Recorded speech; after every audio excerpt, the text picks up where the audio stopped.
You've been walking around with borrowed shadows on your back, as if someone else's opinion had the right to shrink the sky meant for you. Maybe they told you that you're not enough, not smart enough, not gifted enough. And maybe over time, you began to believe them. But here's the truth they never said out loud. Every extraordinary person you've ever admired was once underestimated, often by the world, and sometimes by themselves. The only difference is they stopped listening. They stopped bowing to the chorus of doubt. They rose. And you can too.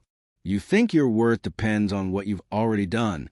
No, your worth is born from the fire quietly waiting inside you. It's not about trophies or applause or what the world writes on your resume. It's about the power that flickers when you imagine more for yourself and dare to reach for it even when your hands are shaking. You are not small because they see you small. You are not weak because they called you weak. Their words are mirrors, not prophecies. Smash them if you have to. Carl Jung once said, "Who looks outside dreams. Who looks inside awakes." Maybe the world has trained you to look outward, to measure yourself by the crooked yardsticks of other people's timelines and victories. But if you dare to look inward, you'll see something staggering, a force you've never fully met, a quiet resilience that has carried you through nights that would have broken others. You are still here. That alone makes you powerful. Stop thinking you must earn the right to believe in yourself. That belief is your birthright. You don't have to justify your existence by outperforming, outshining, or outsucceeding anyone. You only have to show up fully, raw and real, with all your scars and your trembling hopes. The world doesn't need a perfect version of you. It needs the real one, the one who knows pain yet still chooses to rise. There are people walking around pretending to be whole because they fear being seen broken. Don't become one of them. Your cracks are proof that you've lived and that you've endured. Gold leaks from the places you thought were ruined. Never underestimate the kind of person who has suffered and still dares to hope. That's you. If you ever wonder whether you have what it takes, remember the nights you held yourself together when no one knew you were falling apart. Remember the mornings you rose, even when your spirit begged to stay down. No one clapped for you, yet you moved. That's strength. That's power. The kind that cannot be taught, only forged. They may call you quiet, but they don't know the storms that roar inside you. They may call you ordinary, but they have not read the chapters you survived. You are not defined by how visible your victories are. You're defined by the courage it takes to keep going when no one is watching. That's what makes legends. That's how people who were once invisible rewrite their destiny. Do not wait for permission to bloom. The garden inside you does not need an audience to be real. You owe nothing to the voices that doubted you. Let them doubt. Let them laugh. Let them underestimate you so completely that they won't even see it coming when you rise. The moment you stop needing their approval is the moment your power begins to roar. People might leave.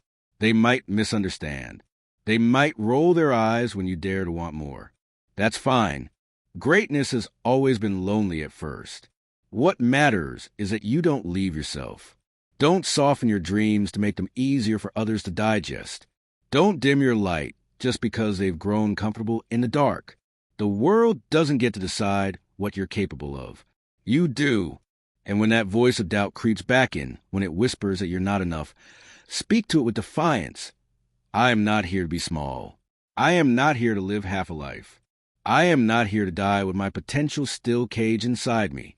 You got a fire in you that hasn't even learned to roar yet. The version of you that you're afraid to become, the bold one, the daring one, the unstoppable one, is already inside, waiting. All you have to do is stop underestimating the person in the mirror.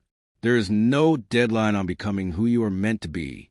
It doesn't matter how late it feels, how far behind you think you are. You are not behind.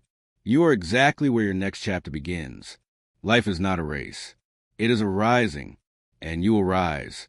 One day, the people who doubted you will tell stories about how they always knew. Smile and let them believe it. Your job isn't to convince them now. Your job is to keep walking, keep building, keep daring, even when no one believes. Especially then. This is your quiet revolution. Not screaming, not proving, just becoming. That is how you win. That is how you break the curse of underestimation. by becoming so whole that nothing they say can touch you anymore. The world has no idea what's coming. And maybe that's the point. Your power isn't loud yet. It's patient. It's steady. But it's real. And when it finally surges out of you, when you finally show them who you've been becoming in silence, they won't know what hit them. So stand up, even if your legs shake. Speak up, even if your voice trembles. Keep going, even when your soul feels like collapsing. Because one day you'll look back on this version of you, the one who chose to rise despite the weight, and you'll whisper, "Thank you." Never underestimate yourself. Not now. Not ever.